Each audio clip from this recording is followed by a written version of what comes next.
बिस्मिल्लाहिर्रहमानिर्रहीम। इस पार्ट में हम पढ़ेंगे resultant of concurrent force system.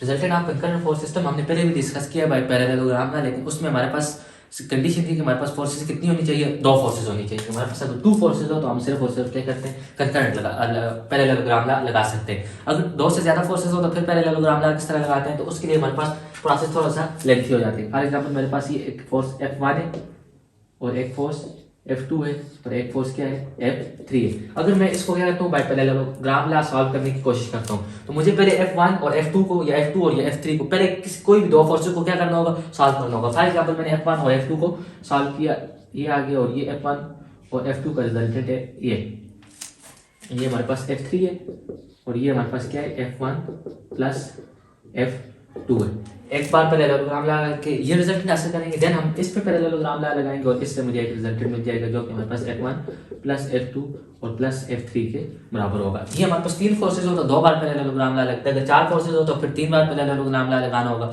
और हमारे पास फिर उसके पैरेललोग्राम लगाना, उसका रिजल्टेंट का मैग्नीट्यूड और एंगल निकालना प्रोसेस हमारे पास थोड़ा सा लेंथी हो जाता है। तो उससे बचने के लिए हमारे पास हम रिजल्टेंट ऑफ कंकरेंट फोर्सेस में, जब फोर्सेस हमारे पास दो से ज्यादा हो, दो हो या दो से ज्यादा हो, तो हम क्या करते हैं, रेजोल्यूशन ऑफ फोर्सेस का मेथड, रेजोल्यूशन ऑफ फोर्सेस से उसका रिजल्टेंट फाइंड करते हैं। अब रेजोल्यूशन ऑफ फोर्सेस हमने लास्ट लेक्चर में डिस्कस किया हुआ था, तो हम कंकरेंट फोर्स सिस्टम का रिजल्टेंट रेजोल्यूशन ऑफ मेथड से किस तरह फाइंड करते हैं उसके स्टेप डिस्कस करते हैं। सबसे पहले हमारे पास फोर्स सिस्टम में जितनी भी फोर्सेस होंगी उन सबका कंकरेंट होना मस्ट है। पहले आप देखेंगे कि सारी की सारी कंकरेंट है या नहीं है। अगर कंकरेंट नहीं है मतलब वो हमारे पास किसी भी जगह लग रही, तो हम उसकी लाइन ऑफ एक्शन से किसी न किसी लाइन ऑफ एक्शन में ऐसा पॉइंट ढूंढेंगे कि जिस पॉइंट पे सारी की सारी फोर्सेस क्या कर रही हूँ, इंटरसेक्ट कर रही हूँ। उस पॉइंट में हम क्या करेंगे, सारी की सारी फोर्सेस को रिजॉल्व करेंगे इनटू इट्स रेक्टेंगुलर कंपोनेंट। दूसरा स्टेप हमारे पास क्या होगा, रेजोल्यूशन इनटू, नहीं, दूसरा स्टेप हमारे पास ये होगा कि रेजोल्यूशन फोर्सेस को रिजॉल्व करना होगा। लेकिन रेजोल्यूशन के लिए हमारे पास क्या होना चाहिए, मैग्नीट्यूड और एंगल होना चाहिए। अब हमारे पास अगर एंगल हमारे पास नॉन होंगे, या तो एक्स एक्सिस के साथ होंगे या वाई एक्सिस के साथ होंगे, तो हमारा पहला स्टेप ये होगा। दूसरा स्टेप ये होगा कि हम सारे के सारे एंगल को किसके साथ लेंगे, एक्स एक्सिस के साथ लेंगे या किसी एक एक्सिस के साथ लेंगे, एंगल विद वन एक्सिस। अब वन एक्सिस के साथ लेने से क्या फायदा है, अगर हम नहीं लेते तब भी हमारा क्वेश्चन हल हो जाता है, लेकिन वन एक्सिस के साथ लेने के ये फायदा है कि अगर आपके पास सारे के सारे एक्सिस, लेट्स सपोज किसके साथ है, सारे के सारे एंगल किसके साथ है, एक्स एक्सिस के साथ है, तो आपके पास जितने भी फोर्सेस होगी उन सारे के सारे एक्स कंपोनेंट के साथ cos ऑफ थीटा आएगा और सारे के सारे वाई कंपोनेंट के साथ sin ऑफ थीटा आएगा। लेकिन अगर आपके पास कुछ एंगल एक्स के साथ है, कुछ वाई के साथ है, तो आपके पास एक्स कंपोनेंट में cos के साथ भी कंपोनेंट आ जाएंगे, sin के साथ भी आ जाएंगे, और वाई में भी cos के साथ और sin के साथ भी आ जाएंगे। इनके कंपोनेंट के आने से कुछ भी मसला नहीं होता, लेकिन हमारे पास सोल्यूशन थोड़ा सा क्या हो जाता है, डिफिकल्ट हो जाता है। तो उससे बचने के लिए हम सारे के सारे एंगल एक्स के साथ लेंगे, तो हमारे पास एक एक्सिस के जो भी कंपोनेंट होंगे, लेट्स सपोज एक्स एक्सिस के साथ अगर हमने एंगल लिया हुआ है, तो एक्स वाले सारे कंपोनेंट किसके साथ आ जाएंगे, cos के साथ, और बाकी सारे कंपोनेंट sin के साथ आ जाएंगे। तो दूसरा स्टेप हमारे पास होगा कि हमारे पास एंगल किसके साथ निकाल दें, एक वन एक्सिस के साथ, for example let's suppose x axis के साथ। तो तीसरा हमारे पास आ जाएगा, हम क्या करेंगे, रिजॉल्व करेंगे into its rectangular component, resolve करेंगे इनटू इट्स रेक्टेंगुलर कंपोनेंट के हमारे पास हम सब के उनको rectangular component for example fx और fy में हम क्या करेंगे, रिजॉल्व करेंगे। देन हमारे पास क्या करेंगे, रिजल्टेंट फाइंड करेंगे। फोर्थ स्टेप हमारे पास होगा रिजल्टेंट को फाइंड करना, और फिफ्थ स्टेप हमारे पास होगा किसको, एंगल को फाइंड करना, कि हमारे पास रिजल्टेंट एंगल क्या बनाता है। अब फोर्थ स्टेप हम किस तरह करेंगे, हम रिजल्टेंट किस तरह फाइंड करते हैं, तो हमारे पास रिजल्टेंट का जो फॉर्मूला होता है वो हमारे पास क्या होता है कि r is equal to under the root r of x का square plus r of y का स्क्वायर। अब हमारे पास r को फाइंड करना आसान है, अगर हमारे पास r ऑफ x हो और r ऑफ y हो। r ऑफ x से क्या मुराद है कि हमारे पास जितनी भी हमारे पास फोर्सेज हैं, फॉर एग्जांपल 5 फोर्सेज है, 6 फोर्सेज है, उन सब के x कंपोनेंट को अर्थमेटिकली ऐड करना।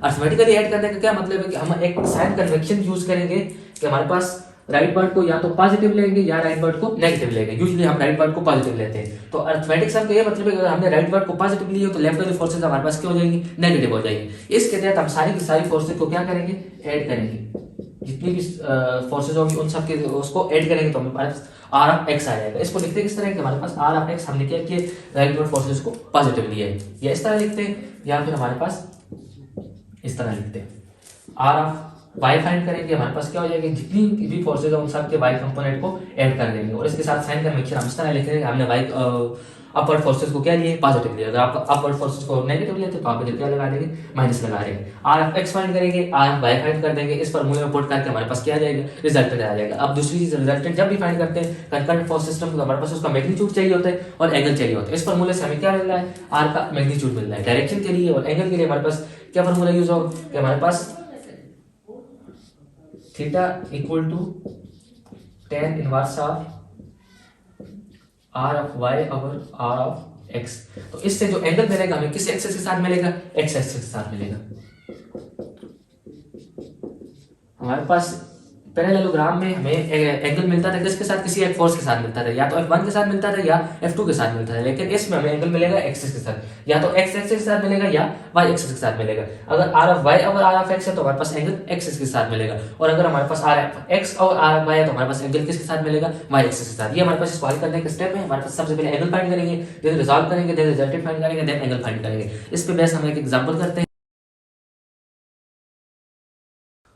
हमारे पास एक्सरसाइज 3.1 डी है। ये आपके पास प्रॉब्लम दी होगी, एक ब्लॉक है, इसको स्लाइडिंग अप करने के लिए, मतलब इस इंक्लाइन प्लेन पे हम ऊपर की तरफ स्लाइड कर रहे हैं। हमारे पास 600 की फोर्स लग रही है और ये 200 इसका वेट है, और हमारे पास ये क्या है, प्रेशर एक्सर्ट कर रहा है इंक्लाइन प्लेन। हमारे पास ये तीन फोर्स है, पी अननोन है, फोर्स जो हम ब्लॉक का वेट भी हमें पता हो, जिस फोर्स के साथ हम उसको स्लाइड अप कर रहे हैं वो भी हमें पता है, और हमें एक स्पेशल कंडीशन दी हुई है कि resultant is up and parallel to the incline plane.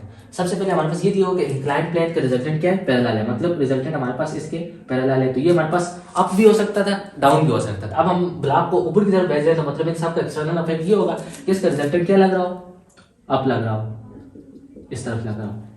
कि हमारे पास ये इस तरफ भी लग सकता था, लेकिन उस केस में हमारे पास ब्लॉक क्या करता, स्लाइड डाउनवर्ड करता। तो हमारे पास ब्लॉक अपवर्ड स्लाइड कर रहा है, ये क्वेश्चन में बताया हुआ। तो हमारे पास ये क्या हो जाएगा, उसका रिजल्टेंट हो जाएगा।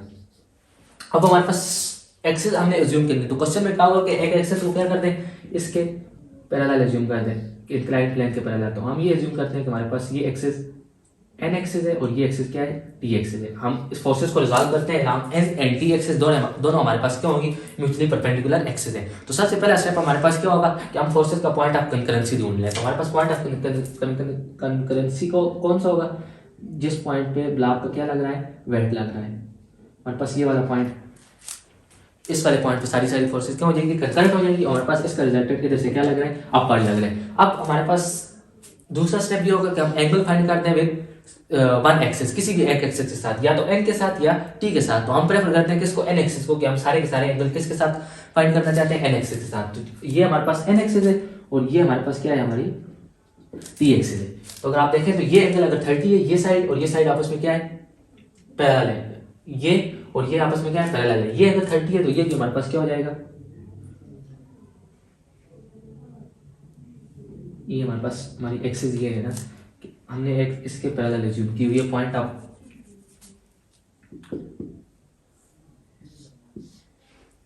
ये हमारे पास एन एक्सिस है और ये हमारे पास क्या है, टी एक्सिस है। ये एंगल अगर हमारे पास 30 है तो ये वाला एंगल भी हमारे पास कितना हो जाएगा, 30 हो जाएगा। ये इस तरह बांध रहा है, अगर ये एंगल 30 है तो ये एंगल भी हमारे पास कितना हो जाएगा, 30 हो जाएगा। इसका एंगल निकल गया डायरेक्ट एन एक्सिस के साथ निकला है, तो इसका मसला नहीं है। ये एंगल हमारे पास 15 डिग्री दिया हुआ है, लेकिन किसके साथ है, टी एक्सिस के साथ है। तो इसको हम कन्वर्ट कर देंगे टू एन एक्सिस। तो एन एक्सिस के साथ ये कितना बन जाएगा, 75 डिग्री। और अगर आपके पास ये 30 है तो फिर ये भी कितना हो जाएगा, 30 हो जाएगा। तो हमारे पास, लेकिन ये किसके साथ आया है, टी एक्सिस के साथ। अगर ये टी एक्सिस के साथ 30 है तो एन एक्सिस के साथ कितना हो जाएगा, 60 हो जाएगा। तो अब हमारे पास ये बन गया कि हमारे पास तीन फोर्सेस लग रही है, ये 30 इधर से आप कर देते हैं। डब्ल्यू हमारे पास एन एक्सिस के साथ 60 डिग्री बना रहे हैं, क्यू भी हमारे पास क्या बना रहे हैं, 30 डिग्री, और पी हमारे पास 75 डिग्री बना रहे हैं। अगर आप फोर्स सिस्टम को देखें तो हमारे पास ये वाला फोर्स सिस्टम बन रहा है, डब्ल्यू क्यू एंड पी, और हमारे पास हमारी एक्सिस क्या है, ये 30 डिग्री, 60 डिग्री एंड 75 डिग्री। ये हमारे पास क्या लग रहा है, रिजल्टेंट लग रहा है।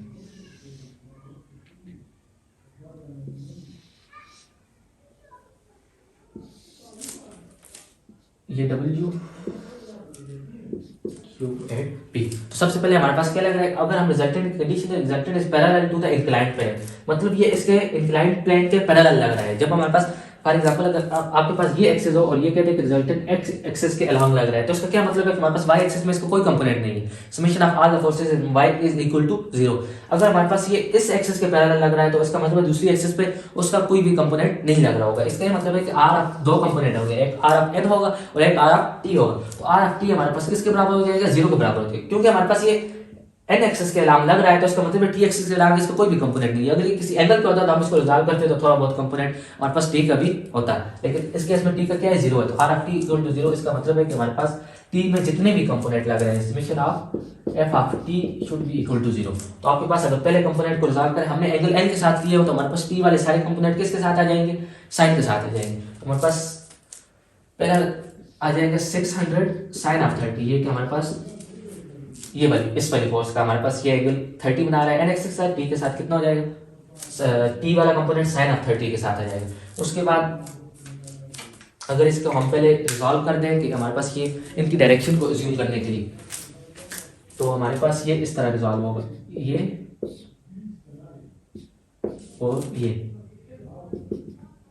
ये पी आ जाएगा, ये पी आ जाएगा एंड ये भी डब्ल्यू साइन ऑफ 60 हो जाएगा और एक डब्ल्यू का ये वाला कंपोनेंट हो जाएगा।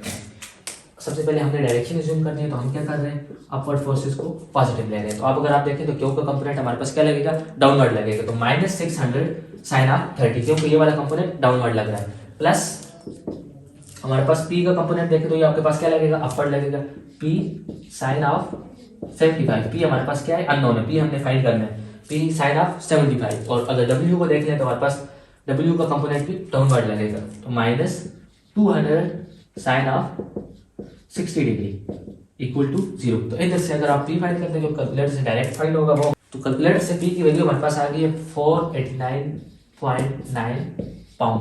अब हमारे पास पी की वैल्यू आ गई तो हमने क्या करना था, रिजल्टेंट फाइंड करना था। तो रिजल्टेंट के लिए हमारे पास टी कंपोनेंट इक्वल टू 0, तो अगर सब के हम एन कंपोनेंट का सम लें तो वो हमारे पास किसके बराबर आ जाएगा, रिजल्टेंट के बराबर आ जाएगा, यानी कि R is equal to R of N purely, क्योंकि ये हमारे पास एन एक्सिस के पैरेलल लग रहा है, तो is equal to summation of all the forces in N direction. तो हमारे पास सबसे पहले यही आ जाएगी। अगर आप देखें तो हमको डायरेक्शन अज्यूम करनी होगी, तो मैं ये डायरेक्शन अज्यूम कर रहा हूँ कि हमारे पास राइटवर्ड फोर्सेस क्या है, पॉजिटिव है। तो आपके पास आ जाएगा 600 cos ऑफ 30, ये पॉजिटिव है। अगर आप ये देख रहे हैं तो ये भी आपके पास नेगेटिव आएगी, ये आपके पास पी वाली फोर्स लग रही है, तो प्लस ये नेगेटिव आएगी क्योंकि ये हमारे पास लेफ्ट वर्ड लग रही है। तो हमारे पास पी का मैग्नीट्यूड हमारे पास आया 489.9 इंटू कॉज ऑफ 75, और डब्ल्यू भी आपके पास क्या लग रहा है, बैकवर्ड लग रहा है। अगर इसका ये इस पॉइंट की तरफ आ रहा है तो आप इसके जो कंपोनेंट ड्रा करेंगे वो भी इसी पॉइंट की तरफ आएंगे। तो अगर ये वाला कंपोनेंट इस पॉइंट की तरफ आया तो इसका मतलब है ये लेफ्ट वर्ड लग रहा है, तो लेफ्ट वर्ड मतलब -w इंटू कॉज ऑफ 6। तो हमारे पास इन सब के सम से हमारे पास आ जाएगा 292.82, या ये अप्रॉक्सीमेटली इक्वल होगा किसके पास, 293 पाउंड के साथ। ये हमारे पास क्या थी, एक प्रॉब्लम थी हमारे पास, सिंपल प्रॉब्लम थी, क्या थी, कम्प्लेक्स थी। हमारे पास एक ब्लॉक दिया हुआ था, दो फोर्सेस हमारे पास गिवन थी, डब्ल्यू और 600 पाउंड की फोर्स। हमारे पास पी क्या था, अननोन था। हमारे पास एंगल सब के गिवन थे, हमने पॉइंट ऑफ कंकरेंसी फाइंड किया, हमने अपनी मर्जी से क्या की, एक्सेस चूज की, हमने वो एक्सेस चूज की जो कि इंक्लाइंड प्लेन में क्या थी, पैरेलल थी। इससे हमारे पास सारी की सारी फोर्सेस को फिर हमने एक एक्सेस के साथ उसके एंगल ले ली, हमने एन चूज किया, आप टी भी चूज कर सकते, किसी एक के साथ लेने से ये फायदा हुआ कि जब हमने टी वाले कंपोनेंट ले रहे थे तो सारे के सारे किसके साथ आए, साइन के साथ है। जब हम एन वाले कंपोनेंट ले रहे थे तो सारे के सारे काज के साथ है। अगर आपने कुछ एंगल एन के साथ लिए तो कुछ काज के साथ लिए, तो यहाँ पे साइन और काज दोनों मिक्स होके आ सकते हैं। इसी वजह से हमने एंगल एक के साथ लिए, फिर हमारे पास उसने बताया था कि रिजल्टेंट क्या है, parallel to the inclined plane, मतलब कि हमारे पास एन एक्सिस के पैरेलल लग रहा है। एन एक्सिस के पैरेलल लग रहा है मतलब कि हमारे पास टी एक्सिस में उसका कोई भी कंपोनेंट एक्टिव नहीं है, यानी कि हमारे पास टी एक्सिस के कंपोनेंट का सम इज इक्वल टू 0। तो हमारे पास उससे हमारे पास जो अननोन फोर्स थी पी वो हमने फाइंड कर दी। देन हमारे पास उसके एन कंपोनेंट को ऐड किया, रिजल्टेंट एन कंपोनेंट के नाम था, तो एन कंपोनेंट को ऐड करने से हमारे पास डायरेक्ट रिजल्टेंट का मैग्नीट्यूड आ जाएगा, जो हमने एन कंपोनेंट को अकॉर्डिंग टू आवर अजम्पशन हमने साइन वगैरह चूज करके इनको ऐड और सब्ट्रैक्ट करने के बाद हमारे पास आखिर में रिजल्ट आ गया 292.82, यानी कि 293 पाउंड। ये हमारे पास इस एग्जाम्पल के बारे में।